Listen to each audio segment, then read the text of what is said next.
नमस्कार, आप देख रहे हैं टीएनपी न्यूज। मैं हूं आपके साथ दीक्षा चौधरी। 2024 लोकसभा चुनाव से पहले आज प्रधानमंत्री नरेंद्र मोदी अपने गृह राज्य गुजरात के दौरे पर हैं। प्रधानमंत्री नरेंद्र मोदी गुजरात दौरे में 44,000 करोड़ रुपए से अधिक के विकास कार्यों की सौगात दी।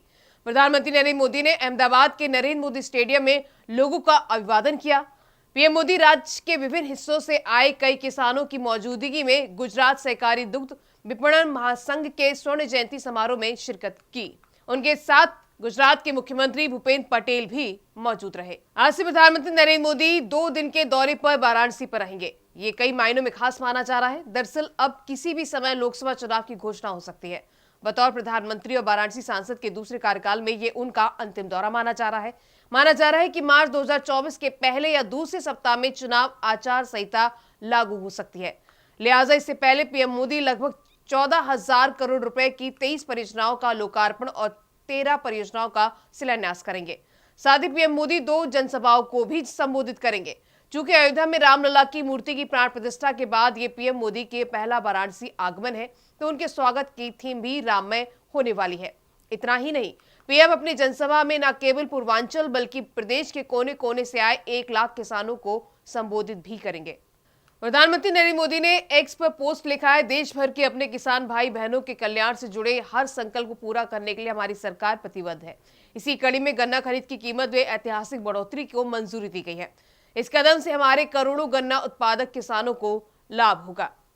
उधर बलिया में किसान मोर्चा की पूर्व राष्ट्रीय अध्यक्ष और बलिया से सांसद वीरेंद्र सिंह मस्त ने किसान आंदोलन को लेकर कहा कि यह आंदोलन सिर्फ किसानों का नहीं, राजनीतिक, कुछ गैर राजनीतिक और एनजीओ सरकार को परेशान करने के लिए करते हैं आंदोलन। पंजाब के किसानों से अनुरोध कर उन्होंने कहा कि आंदोलन को राजनीतिक स्वरूप देना बंद करें। किसानों का आंदोलन किसानों द्वारा किसानों के लिए होना चाहिए। यह आंदोलन भविष्य में किसान आंदोलन को बदनाम करने वाला होगा। असम में जो खेती होती है वो गुजरात में नहीं होती है, वो हमारे बॉर्डर पर तेलंगाना में नहीं होती, आंध्र प्रदेश में दूसरे प्रकार की। हर प्रदेश की अलग अलग प्रकार की खेती है, अलग अलग प्रकार के पैदावार।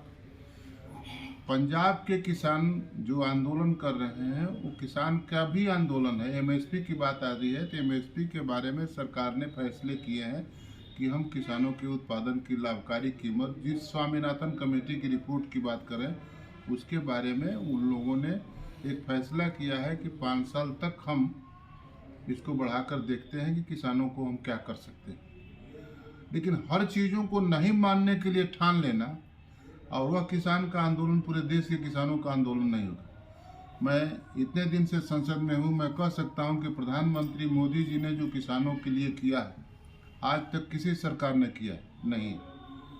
6,000 रुपया सालाना मिलता, 3,000 रुपया 60 वर्ष के बाद किसानों को पेंशन मिलता। खेती की लागत कम हो इसके लिए सरकार ने योजना बनाई।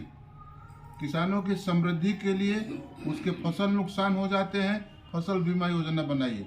मुझे कोई बता दे कि 1952 से आज तक चलने वाली सरकार मोदी जी के सिवाय किसी सरकार ने, मैं किसान हूँ इसलिए भी मैं कह रहा हूँ कि किसानों के लिए जो मोदी जी की सरकार प्राकृतिक खेती को बढ़ाने के लिए, मोटे अनाज के उत्पादन को बढ़ाने के लिए जो मोदी जी ने जो काम किया है वो आज तक मैं किसान होने के नाते मैं कह सकता हूँ किसी सरकार ने ऐसा काम नहीं किया।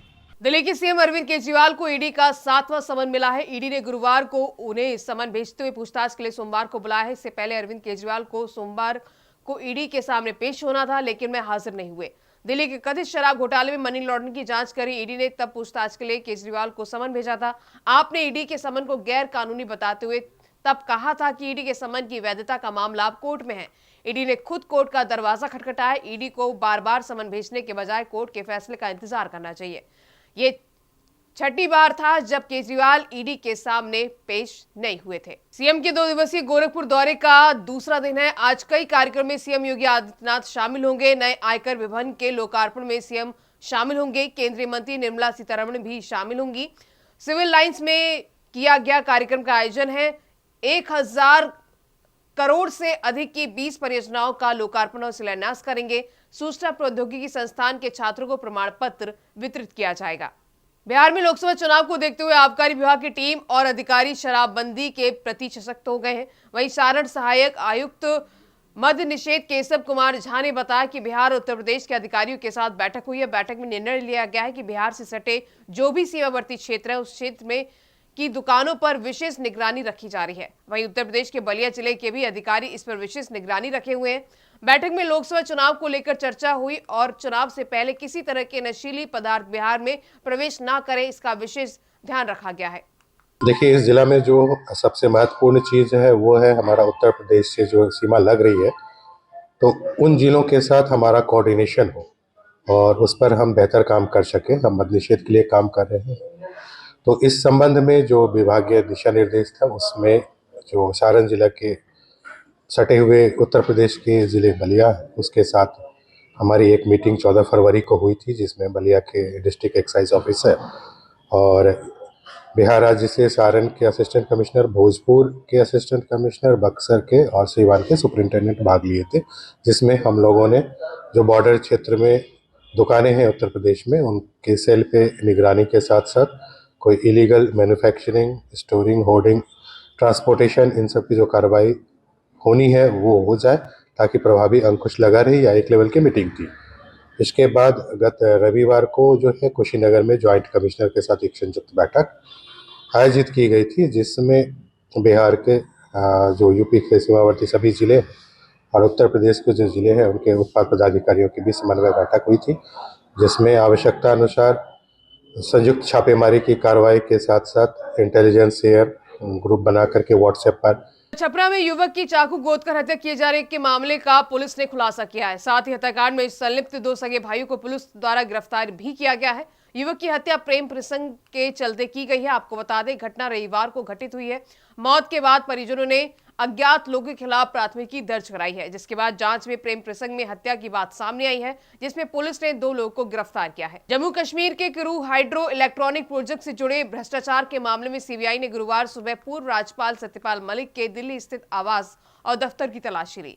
इसके अलावा केंद्रीय एजेंसी ने जम्मू कश्मीर में भी 30 ठिकानों पर छापा मारा। ये मामला किशतवाड़ में चिनाब नदी पर प्रस्तावित किरू हाइड्रो पावर प्रोजेक्ट के लिए 2019 में 2200 करोड़ रुपए के सिविल वर्क का कॉन्ट्रैक्ट देने से कथित भ्रष्टाचार से जुड़ा है। बता दें, सत्यपाल मलिक ने आरोप लगाया था कि उन्हें राज्य का गवर्नर रहते परियोजनाओं से संबंधित 2 फाइलों को मंजूरी देने के लिए 300 करोड़ रुपए की रिश्वत की पेशकश की गई थी।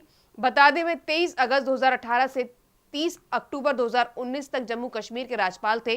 केंद्रीय जांच ब्यूरो ने पिछले महीने भी इस केस में चल रही जांच के सिलसिले में दिल्ली और जम्मू कश्मीर में लगभग 8 स्थानों पर छापा मारा था।